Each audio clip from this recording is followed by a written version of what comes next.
આશ્ચર્યની માં દોડે, કામ રાખવા ખૂબ માથે પ્રયત્નો કરે. પછી મહાત્માને પણ રસ પડ્યો કે આ કેમ બેનમાં દીકરો પેલો બાળક રડે છે ને દોડે છે ને આમાં પાછળ દોડે છે, છાની રાખાવા, પણ બાળક છાનું નથી રહેતું. પછી મહાત્માએ પૂછ્યું કે માં બાળક કેમ આવું કરે છે તમારો દીકરો? તો કે માએ કહ્યું કે એનો પડછાયો પડે છે ને અને અમે માતાની ચોટલી દેખાય છે અને એ પકડવા દોડે છે. પણ જેમ એ દોડે એટલે પડછાયો દૂર જાય, તો પેલી ચોટલી દેખાતી ના એટલે એને પકડવા દોડે.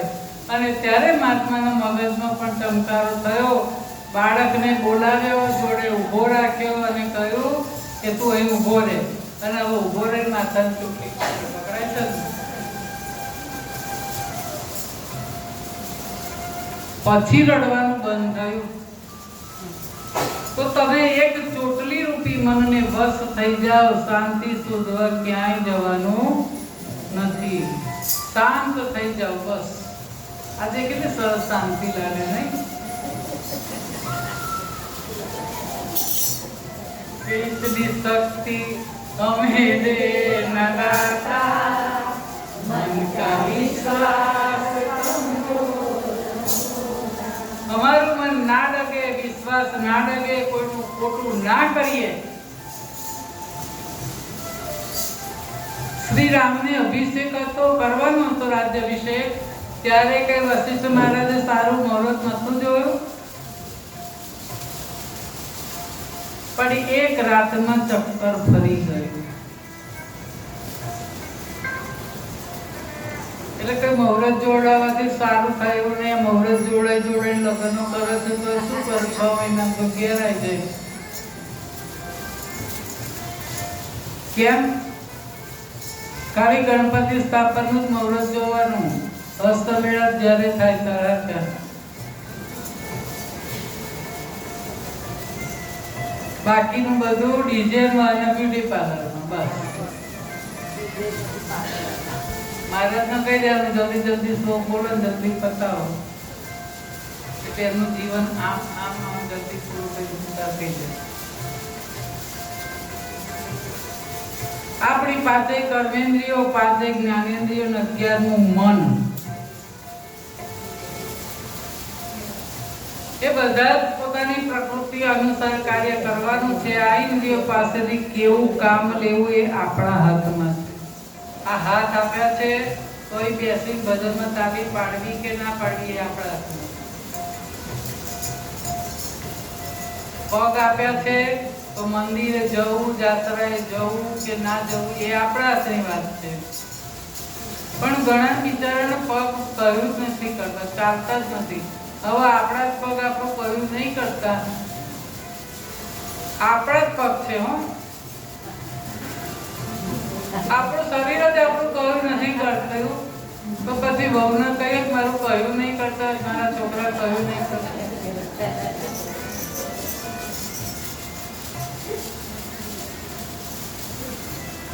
આંખનું કામ જોવાનું છે. આંખમાંથી સારા પુસ્તકો વાંચીએ, દેવ દર્શન જઈએ. અને આંખ ના જોવાનું જોશે તો સત્સંગ ભજનમાં જે દેવ દર્શને પગ નથી ઉપડ્યા એ પગ સિનેમામાં અને ક્લબોમાં જાય તો પછી એના પગ જાય.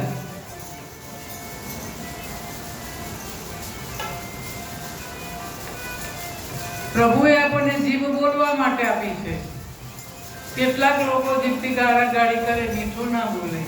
પેલા બેન બિચારા બહુ બોલતા હતા, એમને મેં ચૂપ કરાવી દીધા. મને પણ એમના વગર ઊનું લાગે.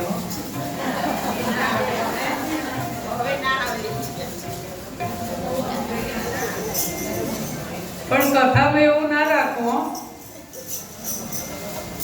કદાચ કે મને તો જાણી સમજવું કે માન સારા માટે કે છે. હું બોલું છું તો મને કે છે ને.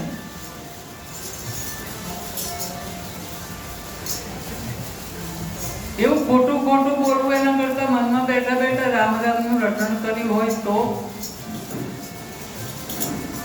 આપણું મન એટલું પ્રબળ છે કે ભલભલાને પછાડે મન સાથે બળતી નહીં પણ કડથી કામ. મહાભારત થયું હોય ને તાનાથી થયું જીભથી. આંધળાના બધા આંધળા અને એમાંથી મહાભારત થઈ ગયું.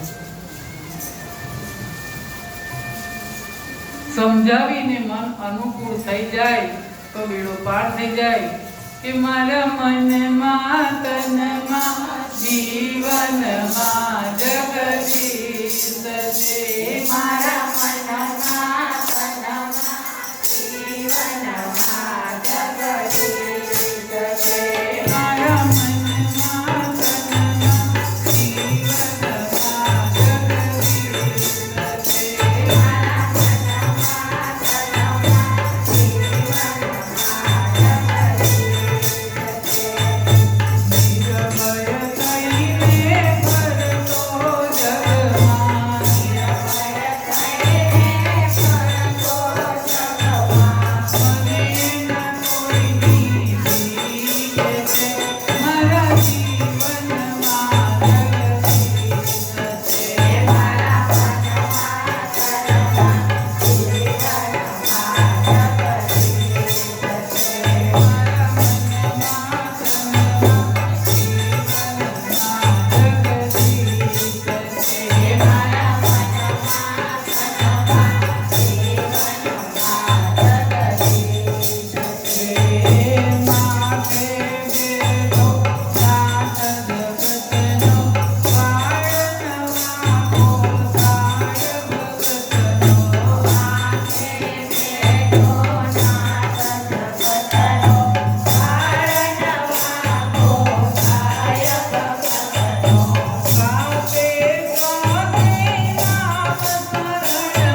Thank you.